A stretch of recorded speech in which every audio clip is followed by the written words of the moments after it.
کون اس کو سمجھا ہے، اللہ کون اکبر، اس کو ریپیٹ کر سکتا کتنی ہے؟ اچھی بات ہے نا، ہاں آپ کتنی لوگ سمجھا سکتے ہیں سیکھنے عمران کی جی؟ بات ہے، کتنی ہاں سمجھ آ رہی ہے، کتنی ہاں اچھی بات ہے نا۔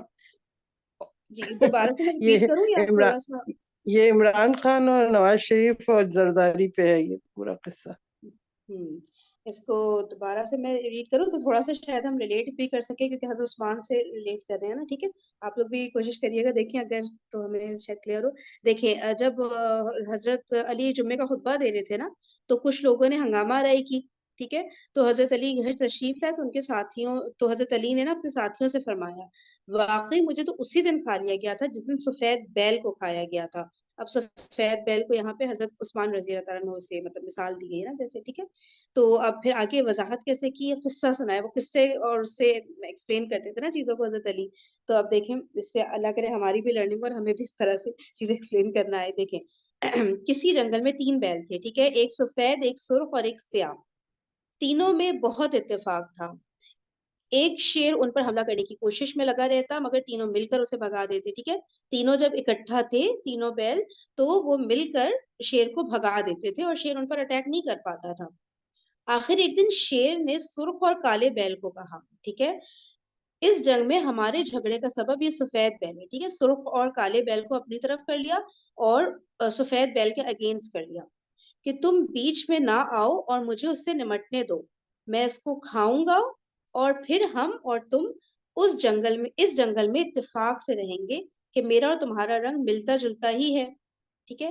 تو کس کس کو؟ سرخ اور کالے بیل کو اس نے کہا نا، شیر نے، کہ جو ہے یہ جو سفید بیل ہے نا، اس کی وجہ سے ہو رہا ہے ہمارے درمیان جھگڑا نا، تو تم بیچ میں نہیں ہو، میں اس سے اکیلے نمٹ لوں گا نا، ٹھیک ہے؟ تم لوگ نہیں آنا، جو تم لوگ اس کو سپورٹ کرو، تم لوگ جو اتحاد سے ہو نا، اس کی وجہ سے میں اس پہ بھی اٹیک نہیں کر پا رہا ہوں، اس کی وجہ سے ہی تو جھگڑا ہو رہا ہے ہمارے بیچ نا، تو تم لوگ ہٹ جاؤ، ٹھیک ہے؟ پھر ہم لوگ جب یہ اس کو میں ختم کر دوں گا، پھر ہم لوگ مل کے اتفاق سے اس جنگل میں سکون سے رہیں گے، ٹھیک ہے؟ اور تمہارا اور میرا رنگ ملتا جلتا ہے، مطلب ہم ایک ہی موقف پر ہیں۔ یہاں تک کوئی اور ایکسپلین کر سکتا ہے اس بات کو کہ حضرت عثمان رضی اللہ تعالیٰ عنہ کے اگینسٹ سب کو یہ کر دیا گیا تھا؟ ہاں، مطلب جب تک آپ لوگ یونٹی پہ تھے اس خلیفہ کے، حضرت عثمان رضی اللہ عنہ کے تمام اصول پہ، آپ یونٹی پہ تھے، آپ نے سب نے سپورٹ کیا ہوا تھا، تو وہ اٹیک نہیں کر پا رہے تھے۔ لیکن جب ہوں انہوں نے دیکھا کہاں کہاں سے دیکھا جاتا ہے کہ کمزوری کہاں پہ ہے، تو ان ہوں لوگوں کو بہکا کے پہلے اپنی طرف کیا جاتا ہے، تاکہ پھر وہ بعد میں ان کے تھرو اس پہ اٹیک کر سکیں۔ ایسے ڈائریکٹلی اٹیک کرنا مشکل تھا، تو پھر وہ ہوں ڈھونڈا جاتا ہے کہ اب اس میں سے لوپ ہول کہاں ہے، کس جگہ کمزوری ہے، تو اس ہوں وہاں سے جا کے پھر ان لوگوں کو بہکا کے اپنی طرف کیا جاتا ہے، تاکہ وہ اس کی حفاظت نہ کرے، اور جب ان کی سیکیورٹی کم ہو جائے گی تو ہم اٹیک کر لیں گے۔ تو اسی طرح انہوں نے کیا، غلط سمجھ فہمیاں رہی جیسے ہیں نا؟ پیدا کر کے نا، کیونکہ سب ایک ساتھ ہے، ہاں مصر، شام، کوفہ، سب لوگ مل کے اکٹھا حضرت عثمان کے انڈر تھے، پھر آہستہ آہستہ یہاں ہاں سے وہاں غلط فہمیاں پیدا کر کے آپس میں پھوٹ پڑوائی، ٹھیک ہے؟ تاکہ پھر جب پھوٹ ہوں پڑ جاتی ہے آپس میں تو پھر وہ ہوتا ہے کہ کمزور پڑ جاتا ہے بندہ نا، پھر ظاہر ہے ایک بندے کو آپ نے الگ کر دیا، باقی سب ایک طرف ہو گئے، ٹھیک ہے نا؟ تو اس طرح سے سپورٹ کم سفید، ہو گیا۔ سپورٹ کم ہو گیا، جب تک ساتھ تھے تب تو کوئی کچھ کر ہی نہیں سکتا تھا، تو پہلے یہ کیا کہ بھائی تم لوگ سب جو ہے میری پارٹی میں آ جاؤ، ٹھیک ہے؟ اور یہ جو ہے نا ان کی وجہ سے، حضرت عثمان کی وجہ سے سارا مسئلہ ہو رہا ہے، ٹھیک ہے؟ تو ان کو جو ہے ان سے مجھے اکیلے نمٹنے دو، پھر ہم لوگ آرام سے رہیں گے، حضرت عثمان کو ہم شہید کر دیں گے اور ہم لوگ پھر اپنا آرام سے رہیں گے، سکون سے رہیں گے یہاں پر نا، ٹھیک ہے؟ اور کوئی اس کو فردر کسی نے کوئی بات کرنی اور ہے اس پوائنٹ پہ؟ مطلب حضرت عثمان رضی اللہ عنہ کو مارنے کے بعد ان کے آگے بھی تو رائے تھی نا، کہ پھر حضرت علی سے بھی، پھر فلاں سے سب سے بدلہ لیں گے، سب کو توڑتے جائیں گے، نیت تو ان کی خراب تھی، تو اس کے بعد حضرت علی کو بھی تنگ کیا، ان کو بھی قتل کروایا۔ ہاں میں بھی ان کے ذہن میں ہوں، لیکن اس وقت تک ظاہر تو نہیں ہوئی تھی کوئی بات سے، حضرت عثمان ہی اس ہاں وقت ٹارگیٹ تھے نا، اور تو کسی کے ہاں، وہ خلاف تو ظاہر تو نہیں نہیں کرتے نا، جب ان کا کوئی پلان ہوتا ہے تو ظاہر نہیں کیا، جیسے شیر نے ظاہر نہیں کیا کہ ہاں ہم آگے کا ہمارا یہ ارادہ ہے۔ اگر وہ ہاں پہلے ظاہر ہاں کرتا تو وہ دونوں بالکل الرٹ ہو جاتے، وہ پھر کیوں ساتھ دیتے؟ بتاتے تو ہوں نہیں ہے نا، پہلے تو ہاں ہرا ہرا پلان، دکھا رہے ہیں نا۔ بالکل پورا پلان یہ تھا کہ اسلام کی عمارت کو ہی بالکل نا ہلا کے رکھ دینا ہے نا، تو اسٹارٹنگ پوائنٹ پہ وہاں سے عثمان پہ سے شروع کیا ان لوگوں نے، تو باقی دونوں بیلوں کو اپنے ساتھ کر دیا اور ایک بیل کو پھر جو ہے اس طرح ختم کر دیا، تو وہ پھر حضرت عثمان رضی اللہ تعالیٰ عنہ کو سفید بیل سے کیا کہیں گے، تشبیہ دی گئی ہے، محض ایسے نہیں، تشبیہ کا ورڈ تو صحیح نہیں آئی گیس ہے نا، کہ مطلب کہ ہم سمجھے ان کو اس طرح۔ بس شیر نے سفید بیل پر حملہ کر کے اسے مار دیا۔ اس کے بعد وہ دوسرے دونوں بیلوں پر حملے کی کوشش کرنے لگا، مگر وہ دونوں مل کر اسے بھگا دیتے۔ آخر ایک دن اس نے سرخ بیل سے کہا، اس جنگل میں ہمارے جھگڑے کی بنیاد یہ کالا بیل ہے، تم اس کا ساتھ دینا چھوڑ دو تاکہ میں اسے کھا جاؤں، پھر ہم اور تم اتفاق سے رہیں گے کہ ہمارا اور تمہارا رنگ ایک سا ہے۔ سرخ بیل نے کالے بیل کا ساتھ چھوڑا تو شیر اسے ہڑپ کر گیا۔ پھر جب تک اللہ نے چاہا شیر آرام سے رہا، مگر پھر ایک دن وہ سرخ بیل پر حملہ کرنے آ گیا۔ ٹھیک ہے، اس کو اکیلے اپنی بادشاہت چاہیے تھی نا۔ سرخ بیل نے کہا، تم مجھے کھاؤ گے؟ شیر نے کہا ہاں۔ سرخ بیل نے کہا، اچھا مگر پہلے مجھے 3 بار ایک اعلان کرنے دو۔ شیر نے کہا کر لو۔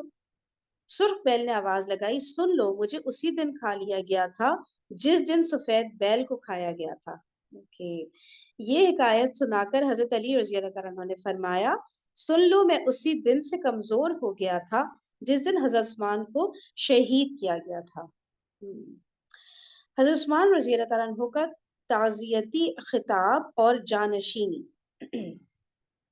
حضرت علی رضی اللہ عنہ کی شہادت کے اگلے دن سیدنا حسن رضی اللہ عنہ نے لوگوں کے مجمع عام میں ایک تقریر کی جس میں فرمایا، لوگوں، کل تم سے ایسا شخص جدا ہو گیا جو علم میں پہلوں سے بڑھ کر تھا اور بعد والے اس کے مقام تک نہیں پہنچ سکیں گے۔ بلا شبہ رسول اللہ صلی اللہ علیہ وآلہ وسلم انہیں جب بھی پرچم دے کر کسی مہم پر بھیجتے تو وہ فتح یاب ہو کر ہی واپس آتے۔ یہ شخص دنیا سے اس حال میں گیا ہے کہ اس کے پاس سونا تھا نہ چاندی، ہاں 700 درم تھے جو اپنے گھریلو خادموں کے لیے الگ جمع کر کے رکھے تھے۔ مشہور ہے کہ حضرت علی رضی اللہ تعالیٰ عنہ نے خود حضرت حسن رضی اللہ تعالیٰ عنہ کو اپنا جانشین مقرر کر دیا تھا، مگر اس دعوے کی کوئی دلیل نہیں۔ تمام کتب سیر و تاریخ یہی بتاتی ہیں کہ حضرت علی رضی اللہ تعالیٰ عنہ نے یہ فیصلہ امت پر چھوڑ دیا تھا۔ ٹھیک ہے، تو مشہور ہے، اب آئی ڈونٹ نو کہیں نہ کہیں اس طرح سے بات مشہور ہوئی ہوگی، کتابوں میں کچھ لکھی ہوگی یا جن بھی لوگوں نے مشہور کی کہ حضرت علی نے حضرت حسن کو اپنا جانشین بنا دیا تھا کہ میرے بعد اب یہ خلیفہ بنیں گے، لیکن اس بات کی کوئی دلیل نہیں ملتی نا، کوئی ایویڈنس، کوئی پروف، کوئی سند نہیں کہیں سے مل رہی ہوتی نا۔ ٹھیک ہے، تو تمام کتب سیر و تاریخ یہی بتاتی ہیں کہ حضرت علی نے یہ فیصلہ امت پر چھوڑ دیا تھا، ٹھیک ہے، کہ وہ خود سے بنائیں گے پھر خلیفہ۔ حضرت علی رضی اللہ تعالیٰ عنہ کی شہادت پر حضرت معاویہ رضی اللہ تعالیٰ عنہ کے تاثرات۔ حضرت معاویہ رضی اللہ تعالیٰ عنہ کو حضرت علی رضی اللہ تعالیٰ عنہ کی شہادت کی اطلاع ملی تو بے اختیار رو پڑے اور انا للہ و انا الیہ راجعون پڑھ کر بولے، لوگوں نے آج علم و فضل اور خیر میں سے بہت کچھ گم کر دیا ہے۔ اہلیہ محترمہ نے کہا، آپ ان سے جنگ کر چکے ہیں مگر اب رو رہے ہیں۔ فرمایا، تمہیں کیا پتا آج علم و فضل کا کتنا بڑا سرمایہ ہو گیا ہے۔ اس سے ثابت ہوتا ہے کہ حضرت معاویہ رضی اللہ تعالیٰ عنہ حضرت علی کے فضائل و مناقب کو تسلیم کرتے تھے اور ان کی رائے خلیفہ رابع کے بارے میں وہ نہ تھی جو شام کے ان شدت پسندوں کی تھی جو ان کے بعد مروانی یا ناصبی کہلائے۔ اچھا، اس سے ثابت ہوتا ہے کہ حضرت معاویہ حضرت علی کے فضائل و مناقب تسلیم کرتے تھے، ٹھیک ہے، اور ان کی رائے خلیفہ رابع یعنی 4th خلیفہ نا کے بارے میں وہ نہ تھی جو شام کے ان شدت پسندوں کی تھی جو ان کے بعد مروانی یا ناصبی کہلائے۔ بعض لوگ اس قسم کے کلمات کو محض دوغلی ٹھیک ہے، بعض لوگ اس قسم کے کلمات کو محض دوغلی پالیسی اور سیاسی بیان کی حیثیت دیتے ہیں، مگر ہمیں یاد رکھنا چاہیے کہ یہ معاملہ عام سیاست دانوں کا نہیں، صحابہ کرام کا ہے۔ ان کے اخلاص و للہیت پر یقین کرنا پڑے گا جو قرآن مجید سے ثابت ہے۔ حضرت معاویہ رضی اللہ تعالیٰ عنہ کا حضرت علی رضی اللہ تعالیٰ عنہ کی شہادت پر تبصرہ ان اخلاق کریمانہ کے تناظر میں دیکھا جائے جو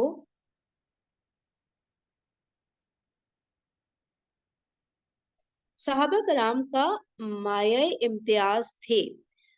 تو کیا لکھا ہے یہ پہلی لائن کا دیکھیے گا، چوتھا پانچواں ورڈ اچمبے. اچمبے کی کوئی بات نہیں تھی، اچھا یعنی کہ کوئی تو حیرانگی کی بات نہیں تھی. اوکے صحیح. تو اچمبے کی کوئی بات نہیں رہتی. حضرت معاویہ رضی اللہ تعالیٰ عنہ کی حضرت علی رضی اللہ تعالیٰ عنہ سے کشمکش کے پیچھے ان غلط اطلاعات اور جھوٹی گواہیوں کا بڑا دخل تھا جنہیں شرپسندوں نے شام میں پھیلایا تھا، جو آج بھی ضعیف اسناد کے ساتھ کتب تاریخ میں موجود ہیں، اور ناسبی حضرات آج بھی ان پر قطعیت کے ساتھ یقین کرتے ہیں. ٹھیک ہے، تو کیا وجوہات تھیں؟ غلط اطلاعات یعنی غلط انفارمیشن اور جھوٹی گواہیاں جو پہنچی تھیں حضرت معاویہ رضی اللہ تعالیٰ عنہ کے پاس. تو یہ میجرلی یہ دو ریزنز تھے جس کی وجہ سے غلط فہمیاں پیدا ہوئی تھیں. ٹھیک ہے، اور یہ کس نے کیا تھا؟ جو شر پسندوں نے شام میں جا کے ان سب غلط انفارمیشن اور جھوٹی گواہیوں کو پھیلایا تھا. اور یہ سب انفارمیشن جو ہے ابھی بھی ضعیف اسناد کے ساتھ جو تاریخ کی کتابیں ہیں ان میں موجود ہیں. اور جو نازبی ہوتے ہیں جو حضرت علی رضی اللہ تعالیٰ کے خلاف غلط غلط باتیں کرتے ہیں، ٹھیک ہے، تو وہ جو ہے ابھی بھی ان باتوں پر یقین رکھتے ہیں. ٹھیک ہے، جو غلط فہمیاں اس دور میں پیدا ہوئی تھی حضرت معاویہ رضی اللہ تعالیٰ عنہ کے سامنے. یہ بھی ملحوظ رکھنا چاہیے کہ حضرت معاویہ رضی اللہ تعالیٰ عنہ کی حیثیت اہل شام کے سیاسی قائد کی تھی، اور سیاسی میدان میں پیش آنے والے معاملات بڑے نازک، پیچیدہ اور اکثر الجہت ہوتے ہیں. جہت لگ رہا ہے. ٹھیک ہے، تو پیچیدہ اور اکثر الجہت ہوتے ہیں. یہ جو سیاسی معاملات ہوتے ہیں بہت زیادہ نازک اور پیچیدہ ہوتے ہیں، اور جو ہے وہ پولیٹیکل لیڈر تھے، سیاسی قائد تھے وہاں کے شام کے حضرت معاویہ رضی اللہ تعالیٰ عنہ. انسان بہت سوچ سمجھ کر ایک پہلو سے درست رائے قائم کرتا ہے، مگر دوسری جہت سے اس کے اثرات منفی نکل آتے ہیں. اکثر اوقات سیاستدان اپنی رائے میں پوری طرح آزاد نہیں ہوتا، بلکہ پیش آمدہ گھمبیر حالات، خصوصاً بحرانی دور کی صورتحال، اس کے لیے قدم قدم پر فیصلوں کا دائرہ تنگ کرتی رہتی ہے. وہ رائے عامہ کا خیال رکھنے پر مجبور ہوتا ہے. اسے عوامی جذباتی لہر اور حاشیہ برداروں کی آراء سے مغلوب ہو جانے کی نوبت بھی آتی ہے. بسا اوقات اسے اپنی ذاتی رائے یا طبعی رجحان کو بالکل ایک طرف رکھنا پڑتا ہے. دیکھیں، بسا اوقات اسے اپنی ذاتی رائے یا طبعی رجحان، ٹھیک ہے، نیچرل انکلینیشن اس کی طرف جس طرف ہو رہی ہوتی ہے، اس کو بالکل ایک طرف رکھنا پڑتا ہے. اس میں شک نہیں کہ شامی عوام و سپاہ حضرت معاویہ کے اشارے کو بھی حکم کا درجہ دیتے تھے. ٹھیک ہے، اس میں شک نہیں کہ شامی عوام و سپاہ حضرت معاویہ کے اشارے کو بھی حکم کا درجہ دیتے تھے، مگر اس کے باوجود حضرت معاویہ فیصلے کرتے ہوئے اپنے گرد و پیش کی فضا، امراء کی آراء اور عوامی رجحانات کو بالکل نظر انداز نہیں کر سکتے تھے. اچھا، چیٹ میں کچھ آیا ہے. اچھا، میری آواز نہیں آ رہی آپ لوگ کو کلیئر؟ اچھا، اب آ رہی ہے. ٹھیک ہے ٹھیک ہے، میں تھوڑا سا پیچھے سے لے لیتی ہوں. اچھا، وہ رائے عامہ کا خیال رکھنے پر مجبور ہوتا ہے. اس سے عوامی جذباتی لہر اور حاشیہ برداروں کی آراء سے مغلوب ہو جانے کی نوبت بھی آتی ہے. بسا اوقات اسے اپنے ذاتی رائے یا طبعی رجحان کو بالکل ایک طرف رکھنا پڑتا ہے. اس میں شک نہیں کہ شامی عوام و سپاہ حضرت معاویہ کے اشارے کو بھی حکم کا درجہ دیتے تھے، مگر اس کے باوجود حضرت معاویہ فیصلے کرتے ہوئے اپنے گرد و پیش کی فضا، امراء کی آراء اور عوامی رجحانات کو بالکل نظر انداز نہیں کر سکتے تھے. نیز شہادت عثمان رضی اللہ تعالیٰ عنہ کے صدمے اور حضرت علی رضی اللہ تعالیٰ عنہ کے بارے میں دی گئی جھوٹی شہادتوں نے خود انہیں بھی ایک جذباتی کیفیت سے دوچار کیے رکھا. غلط فہمیوں کی حقیقت پوش فضا، شرپسندوں کی خفیہ سازشوں اور شدت پسندوں کی غیر معتدل آراء نے انہیں امیر المومنین سے حالت محاربہ کی طرف دھکیل دیا تھا. امیر المومنین سے حالت محاربہ، محاربہ یعنی جنگ، حرب کو کہتے ہیں نا، اچھا جنگ کی طرف جیسے نا اس طرف دھکیل دیا تھا ان کو، انہیں پہلوؤں کو ان پہلوؤں کو سامنے رکھا جائے تو ان کا حضرت علی رضی اللہ تعالیٰ عنہ سے محاربہ اور ساتھ ہی ان کے فضائل و مناقب کا اعتراف ہرگز ناقابل فہم نہیں رہتا۔ انہوں نے جو کچھ کیا دین و ایمان کا تقاضا سمجھ کر قصاص کے حکم قرآنی کو نافذ کرنے کے لیے کیا۔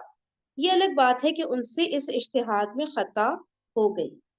ٹھیک ہے نا، اس پہ بھی ہم لوگ کافی ڈیٹیل میں کافی ڈسکشن آلریڈی کر چکے ہیں۔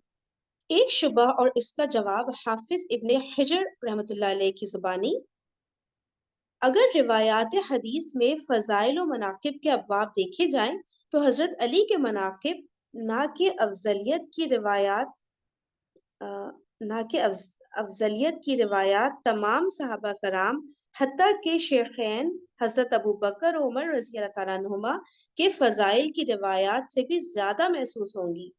اس سے بعض لوگوں کو یہ دھوکہ لگ جاتا ہے کہ حضرت علی شیخین سے بھی افضل تھے، حالانکہ شیخین کے فضائل و مناقب کی روایات کے کم ہونے اور حضرت علی کے متعلق ایسی روایات کی کثرت کی ایک خاص وجہ تھی، جس پر روشنی ڈالتے ہوئے حافظ ابن حجر رحمۃ اللہ علیہ فرماتے ہیں، صحابہ میں سے کسی کے حق میں مضبوط سندوں کے ساتھ اتنی احادیث مروی نہیں جتنی حضرت علی کے متعلق وارد ہوئی ہیں۔ اس کی وجہ غالباً یہ ہے کہ وہ آخر میں تھے اور ان کے زمانے میں اختلاف پڑ گیا اور بغاوت کرنے والوں نے ان کے خلاف بغاوت کی۔ حضرت علی رضی اللہ تعالیٰ عنہ کے مخالفین کی تردید کے لیے صحابہ نے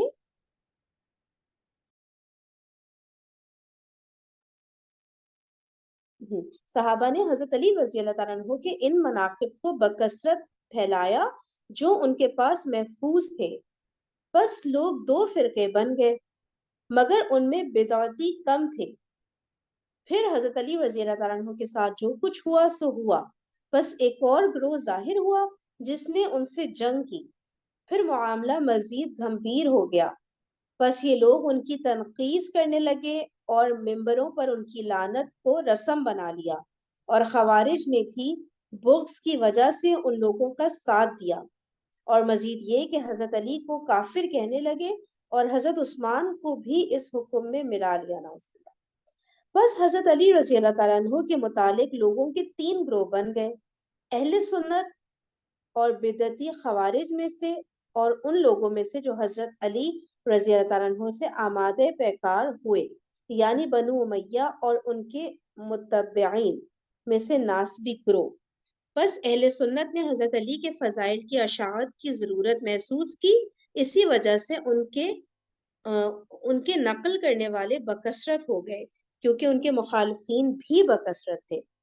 ٹھیک ہے نا، تو بہت زیادہ روایات جو ہے وہ ان کی اشاعت کی گئی، کیونکہ ان کے مخالفین بھی بہت زیادہ تھے نا، اتنے تو اور خلفائے راشدین کے نہیں تھے نا جتنے حضرت علی رضی اللہ تعالیٰ عنہ کے تھے، تو اس وجہ سے روایات بھی بہت زیادہ نقل کی گئی، تو جس کی وجہ سے روایات بہت زیادہ ہیں، جس کی وجہ سے پھر اکثر لوگ حضرت علی رضی اللہ تعالیٰ عنہ کو حضرت ابو بکر اور حضرت عمر رضی اللہ تعالیٰ عنہ کے بھی سے بھی زیادہ جو ہے مطلب ہائی لیول پر کنسیڈر کرتے ہیں۔ ورنہ حقیقت میں خلفائے اربعہ میں سے ہر ایک کے فضائل اتنے ہیں کہ اگر انہیں انصاف کے ترازو کے ساتھ نقل کیا جائے تو اہل سنت کے عقیدے سے ہٹ کر کوئی بات ثابت نہیں ہوگی۔ اچھا نیچے کیا لکھا ہے، عربی میں یہ پورا ہے، کسی بک سے لیا گیا ہے، ٹھیک ہے۔ اچھا پھر کوئی بات ثابت ہوگی، کیا حضرت علی رضی اللہ تعالیٰ عنہ ایک ناکام حکمران تھے؟ حضرت علی رضی اللہ تعالیٰ عنہ کے بارے میں ایک طبقہ یہ سمجھتا ہے کہ ان کا دور خلافت ناکامیوں کا دور تھا اور وہ اپنے مقاصد کی تکمیل میں ناکام رہے، مقاتلین عثمان سے قصاص لے سکے نہ امت کو متحد کر پائے، مگر یہ ایک بالکل سطحی تجزیہ ہے۔ ٹھیک ہے، تو ایک طبقہ ہے جو یہ سمجھتا ہے کہ ان کا پورا جو دور خلافت تھا اس میں صرف ناکامی ان کو ملتی رہی، اور وہ جو بھی ان کے مقصد تھے وہ اس کو پورا نہیں کر سکے، قاتلین عثمان سے قصاص بھی نہیں لے سکے اور امت کو متحد بھی نہیں کر سکے. تو یہ بتایا گیا, یہ اوپری ایک جسے کہتے ہیں نا, تو ضیا یہ ہے, ان ڈیپتھ جا کر اس طرح کے معاملات نہیں ہیں. اب آگے پڑھتے ہیں ڈیٹیلز.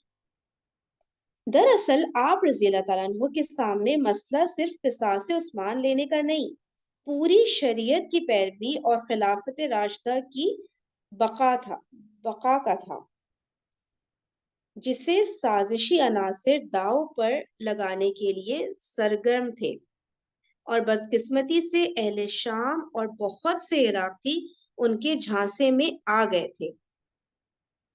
ٹھیک ہے نا. تو پہلی بات کیا کہ صرف قصاص عثمان پر ہی زیادہ فوکس کیا جاتا ہے, تو صرف یہی مسئلہ نہیں تھا حضرت علی کے سامنے, اور بھی بہت سارے وائڈ رینج آف مسائل تھے, اور انہیں پوری شریعت کی پیروی کرنی تھی نا, ہر اینگل سے, ہر لحاظ سے ان کو پوری کی پوری شریعت کو فالو کرنا تھا. ٹھیک ہے, قصاص عثمان بھی ٹھیک ہے لے رہے ہیں, تو وہ بھی پوری شریعت کی گائیڈ لائنس کے اندر رہتے ہوئے لینا تھا نا, اور خلافت راشدہ کی بقا کا یہ بھی ایک ان کے سامنے مسئلہ تھا. ٹھیک ہے, کہ وہ بھی کنٹینیوڈ رہے, ہے نا. پھر جس سے سازشی عناصر جو تھے نا, وہ داؤ پر لگانے کے لیے وہ بالکل ایکٹیو ہوئے ہوئے تھے. ٹھیک ہے, کہ یہ ان کے ان پوائنٹس کو پکڑ کے پھر اس کو جو ہے ایک نیگیٹو رنگ دیا جائے, اور پھر بدقسمتی سے یعنی انفارچونیٹلی جو اہل شام تھے, یعنی شام کے جو لوگ تھے اور بہت سے عراق کے لوگ بھی ان کے جھانسے میں آ گئے, جو لوگ یہ ایکٹیویٹیز کر رہے تھے نیگیٹو ایکٹیویٹیز, تو بہت سارے لوگ ان کے جھانسے میں آ گئے تھے. بالکل وہی والی بات جیسے حضرت عثمان رضی اللہ تعالیٰ عنہ کے اگینسٹ چند لوگ کھڑے ہوئے تھے, انہوں نے باقیوں کو برین واش کیا, تو ایک بڑی تعداد کنونس ہو گئی حضرت عثمان کے گھر کے باہر, پھر کھڑے ہو گئے تھے وہ سارے کے سارے نا. ٹھیک ہے, تو اسی طرح سے یہاں پر حضرت علی کے اگینسٹ ان کو کرنا شروع کیا, اسپیشلی اہل شام, وہ تو بہت بڑی تعداد میں ان کے اگینسٹ ہوئے, اور عراقی بھی ہونا شروع ہو گئے تھے کنونس کا. تو یوں سبائی اپنی سازش میں کامیاب ہو گئے, مگر اس کے باوجود آپ رضی اللہ تعالیٰ عنہ نے بہترین سیاسی حکمت عملی اپنا کر ہر قسم کے شرپسند عناصر سمیت اسلام دشمن طاقتوں کی خفیہ جنگ کا نہایت فراست, تدبر اور پامردی سے مقابلہ کیا, اور ان کو رفتہ رفتہ کمزور کیا. سبائیت کے مسلح بازو خارجیت کو نہروان میں خون کا غسل دے کر ایسے ہزاروں بدبختوں کو انجام تک پہنچایا, جو باقی رہتے تو شاید پوری امت کو کسی اور ہی ڈگر پر چلا کر چھوڑتے. صحیح بات ہے نا, اگر وہ جو خارجی تھے اتنے سارے کتنے تھے, 4000 کے قریب رہ گئے تھے نا ان دی اینڈ, تو وہ اگر وہ فتنہ ختم نہیں کرتے حضرت علی رضی اللہ تعالیٰ عنہ کی بہت بڑی کامیابی تھی, تو پھر جو ہے یہ تو بالکل ہی پوری امت کو ہی کسی اور راستے پر چلا دیتے نا. تو بہت ساری کامیابیاں تھیں حضرت علی کی, اب کوئی ہائی لائٹ نہ کرنا چاہے تو اس کا مسئلہ ہے. یہ درست ہے کہ آپ رضی اللہ تعالیٰ عنہ کے دور میں قاتلین عثمان کو بر وقت عدالتی کٹہرے میں لا کر ان پر مقدمہ نہ چلایا جا سکا. ٹھیک ہے نا, یہ بات تو اپنی جگہ پر ہے, یہ فیکٹ ہے کہ حضرت علی کے دور میں جو قاتلین عثمان تھے ان کو عدالتی کٹہرے میں لا کر ان پر مقدمہ چلانا, یہ ساری باتیں اس وقت نہیں ہو سکیں فوری طور پر. مگر یہ کہنا بالکل غلط ہے کہ آپ رضی اللہ تعالیٰ عنہ نے قصاص کے معاملے کو ترک کر کے قاتلوں کو اپنے گرد جمع کیے رکھا. ٹھیک ہے, یہ بات بھی غلط ہوگی کہ قصاص کے معاملے کو بالکل انہوں نے چھوڑ دیا, اور جو قاتل تھے وہ ان کے آس پاس رہے, اور حضرت علی واز فائن ود دیم کہ ٹھیک ہے کوئی مسئلہ نہیں. در حقیقت قتل میں براہ راست شریک کسی ایک شخص کے متعلق بھی کوئی تاریخی گواہی نہیں ملتی کہ وہ حضرت علی کے لشکر میں ہو.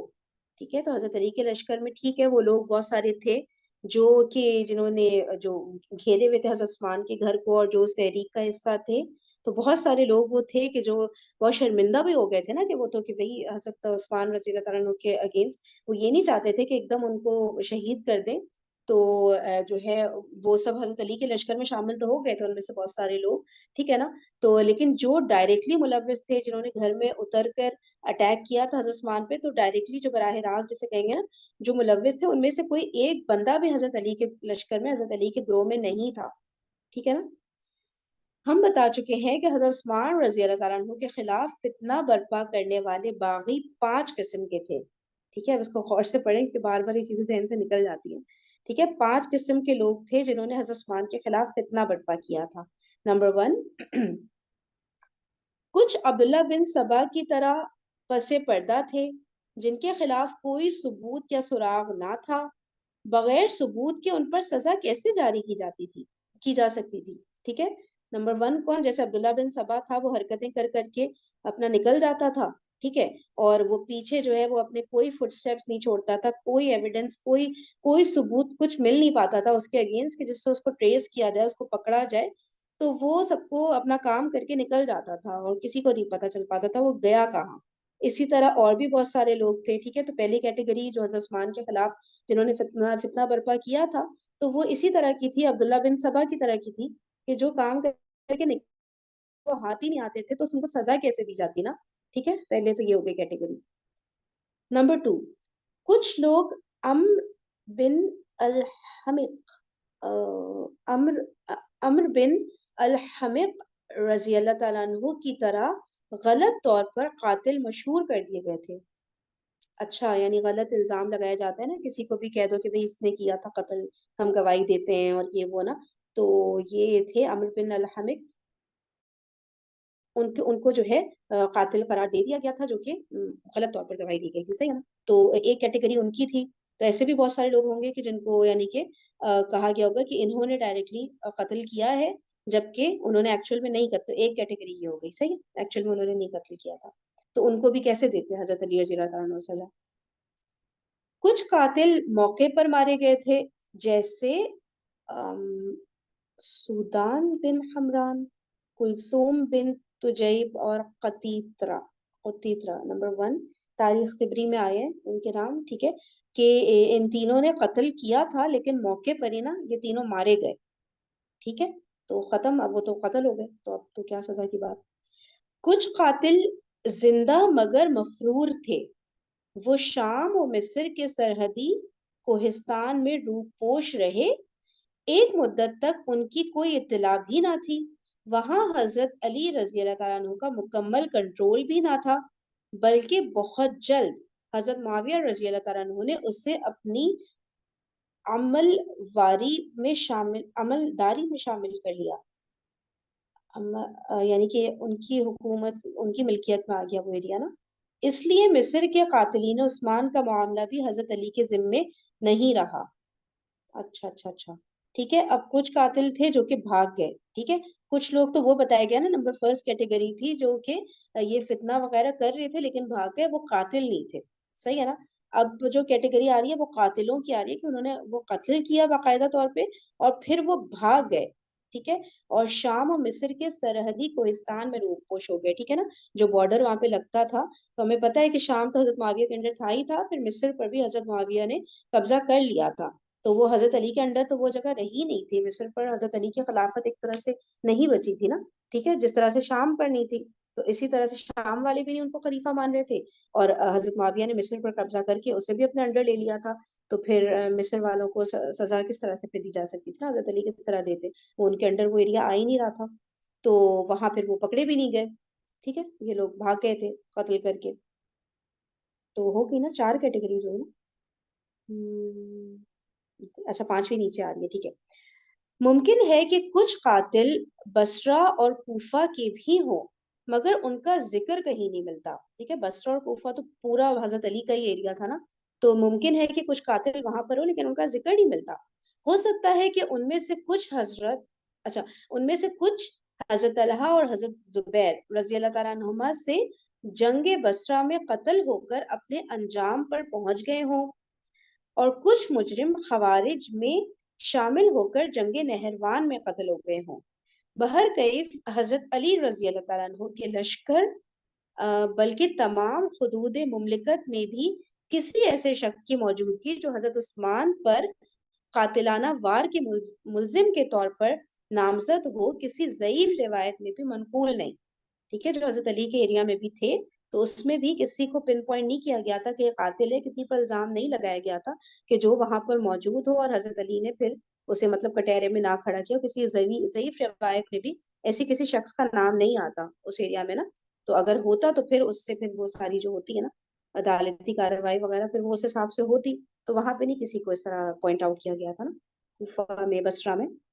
ٹھیک ہے. اور ممکن ہے کہنے کہ جو ہے کچھ لوگ اگر قاتل واقعی میں تھے تو وہ اس میں قتل کر دیے گئے ہوں جنگ بصرہ میں، ٹھیک ہے، یا پھر جو خوارج سے جنگ نہروان ہوئی اس میں قتل کر دیے گئے ہوں، ٹھیک ہے۔ اب پانچویں کیٹیگری آ گئی ہے، پڑھ دیکھیں۔ پانچویں قسم کے لوگ عام شورش پسند تھے، ان میں سبائی بھی تھے اور دوسرے جوہلا بھی۔ یہ براہ راست قاتل نہ تھے، تعصب یا حماقت کے باعث حضرت عثمان رضی اللہ تعالیٰ عنہ کے خلاف بغاوت میں شریک ہوئے، مگر پھر حضرت علی رضی اللہ تعالیٰ عنہ سے بیعت کر کے شرعاً معمون ہو گئے۔ اہل شام ان سب کو قابل قصاص سمجھتے تھے، اس لیے حضرت علی رضی اللہ تعالیٰ عنہ کو الزام دیتے رہے، حالانکہ انہیں ساتھ ملائے رکھنے میں حضرت علی پر شرعاً کوئی الزام نہیں آ سکتا۔ اچھا جی، چلیے اس پیراگراف 5 والے پوائنٹ کو نا کل یہ جو چاروں ہیں ان کو تھوڑا سا ریوائز کر کے 5 والے پوائنٹ کو دوبارہ پڑھ لیں گے، ٹھیک ہے؟ اوکے جی، جزاکم اللہ خیرا کثیرا، سبحانک اللہم و بحمدک، نشہد ان لا الہ الا انت، نستغفرک و نتوب الیک۔ السلام علیکم و رحمۃ اللہ وبرکاتہ۔